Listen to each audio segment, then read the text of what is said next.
candidates deliver, I want to match their efforts.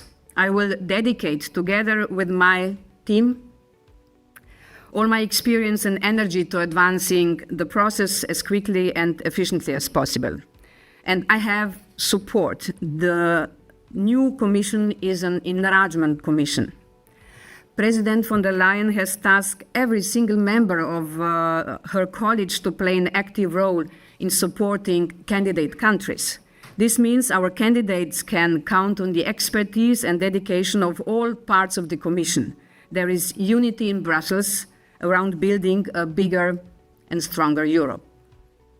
I will ask you to show this same unity in your country.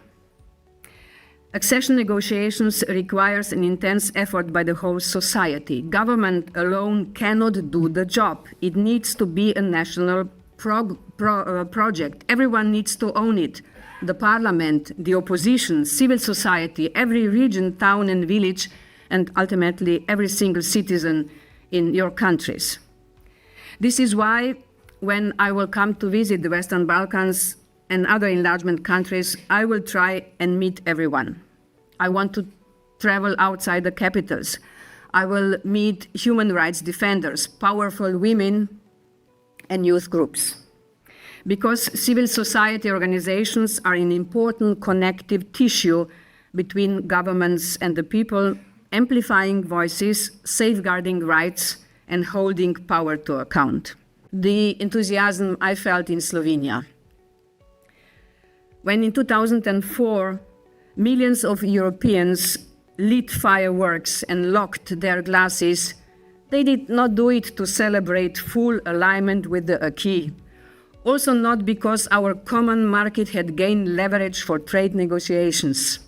They did it because our community of values was growing, or because historic injustice has been put right, or because they felt that we had brought to an end what Milan Kundera once called the kidnapping of one part of the West.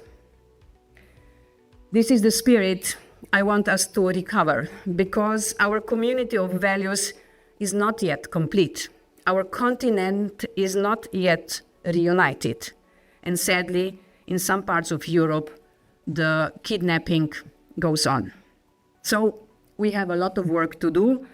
Let's roll up our sleeves. I count on all of you.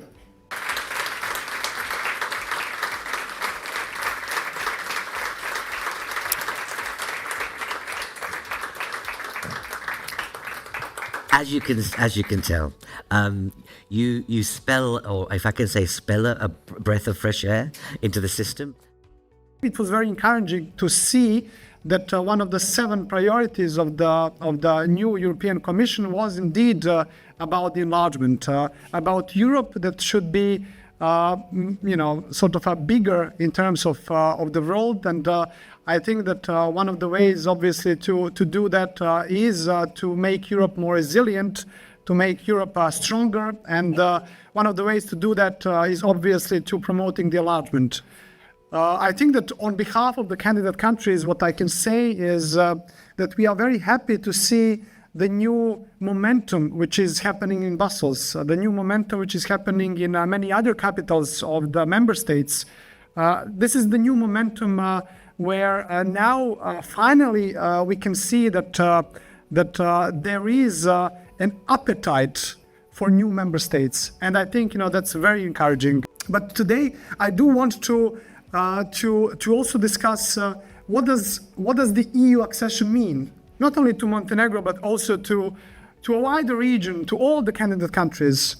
Do we perceive EU accession as a way towards bigger sources of funding, or do we also believe that the EU accession is this great external anchor, the anchor which is helping us to join the clubs of the values? Using those 2 criteria, I believe that there are basically 4 scenarios that can happen. Number 1 scenario is the lose-lose scenario. That means that a candidate country doesn't really use the EU accession as an anchor, as a process to democratically advance, to institutionally advance, and as a result, also the EU doesn't accept the candidate country into the EU. So that's one scenario, and that's a lose-lose scenario. The second scenario is that a candidate country indeed uses the process of the EU accession. It builds up its institutions. It makes the focus on the economic development, does the homework when it comes to the public administration. But as a result of it, the EU doesn't accept the country into the Union. And we have seen, some of the cases from the past that has been happening. Think of the case, for instance, of North Macedonia, when the country did indeed progress when it comes to certain things, and then, as a result, they did not really get much in return. That's also a bad scenario. I believe that we are now living in a new era on behalf of the European Union, which finally also understood after many years that enlargement is also about the security of the European continent. And this happened following the Russian invasion on Ukraine, where there was this wake-up call in Brussels, as well as some other member states of the EU. So I believe that this scenario, although theoretically possible, and it happened in the past, is not really that likely anymore. Then we have a scenario in which the country doesn't democratically advance, but the EU still wants to have it in. I think that in the long run, that's a lose scenario, both for the country as well as for the EU, because the candidate country doesn't use the process to change itself, to build up institutions, to democratically advance. That's the scenario where we are basically just speaking about the new sources of funding and not about joining the club of the values. I'm, one of those politicians in the Balkans who is strongly advocating that all the political actors in a society should be using the process, not only because of the funding, because the funding you can find, there are many countries all over the world where there is a funding available for your economic development. There is China, there is US, there are many other players in the world. The world is a big place. But this is where I see that the EU accession is this great anchor which is pushing the candidate countries to make their societies those that are based on the rule of law, those where we have an efficient public administration, those where we have equality of opportunities to succeed in life, etc., etc. And ultimately, and that's the win-win scenario, where a candidate country, uses the process well, and then the EU obviously accepts the country. So that's, I think, the goal. And this is where I, Marta, also see the role of the Commission to help all the candidate countries along this path, which is a bumpy path, as everything which is good in life is difficult. To that regard, I do want to emphasize how happy we are in all the candidate countries by this new momentum that we see in the EU, by the new instruments that you have proposed, including the Western Balkan growth plan, which I believe is just another tool of commitment to the region and to the candidate countries. And finally, I do want to emphasize that this is a joint task, both for the people and the society of the candidate countries, as well as the Commission and the member states. There are countries that are, I guess, easier to accede into the EU, and those that are a bit more complex. As a country that is fully aligning its foreign security policy with the EU, as a country that is a member of NATO, as a country that is already using the euro, as a country that has been able to open all negotiation chapters, which is not the case with the other candidate countries. And you know that we believe that the accession of Montenegro could be this story much bigger than Montenegro, because it would, as the MEP from Estonia said, it could, spur this positive example that reforms pay off, that new political culture pays off, that at the end of the day, aligning your foreign security policy with the EU also pays off. And I believe, that's very important thing to be said.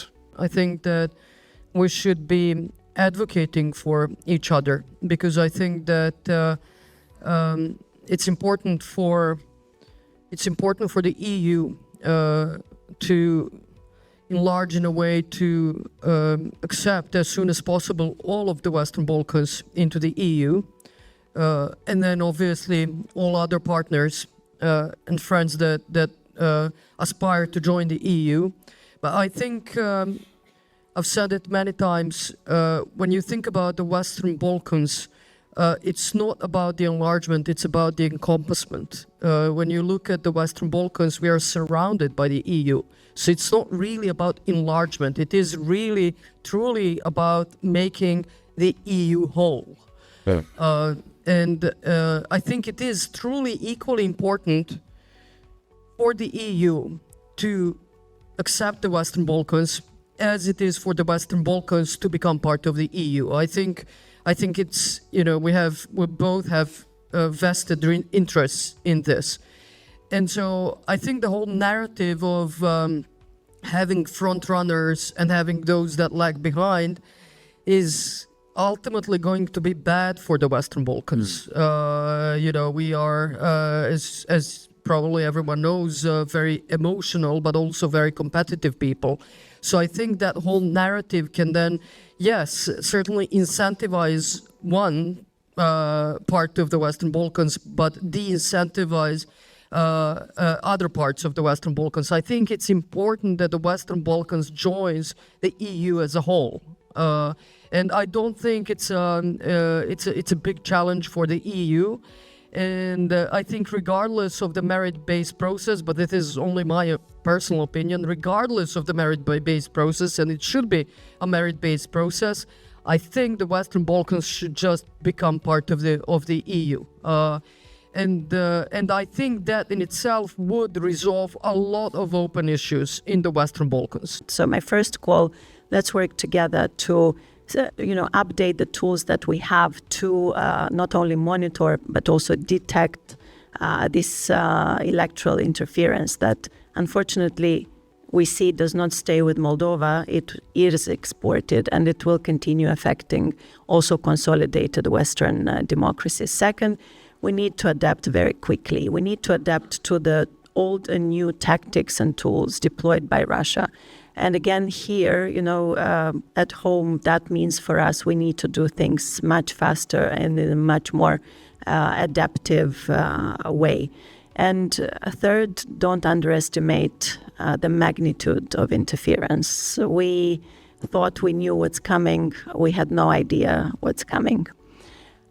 So on this background, what is Moldova doing in terms of the reforms to prepare for next years ahead of us, where we want to use the political momentum? One is to strengthen the capacities of our institutions to fight better hybrid attacks, to be prepared better to manage crises like the ones we've experienced in the last couple of years.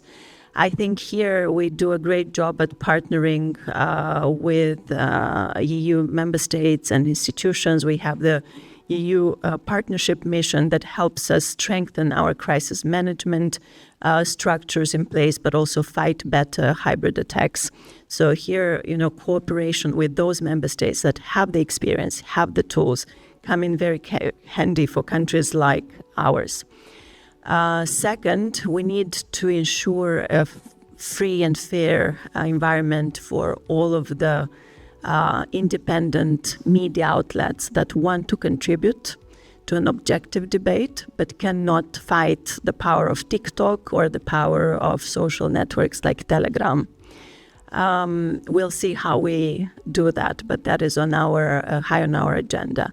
We need also, and we intend to find ways how to accelerate the fight against corruption and how to accelerate, especially, bringing up the cases of political corruption.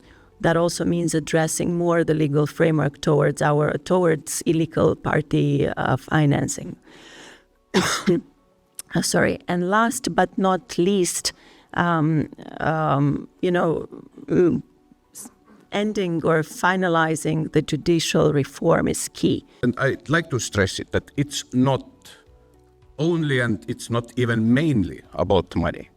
It's about the political cooperation and even political consensus. Because also what changed comparing 20 years ago. We have now seen in the EU when it's enough, when only one member state can block lots of very important stuff for others. And this is also lessons learned for all member states. And I assume that most of existing member states, they want to avoid the situation that also in the future we have even more member states who stop important developments on the basis of the need for consensus and all others cannot proceed. So that's why, especially under these circumstances, where there is the biggest security crisis for Europe after Second World War, I'd like to stress that also for candidate countries, it is absolutely important to be on the same page with European Union's foreign and security policy already now. And this is also a very important element, how member states, how also most of MEPs look at the process of enlargement negotiations.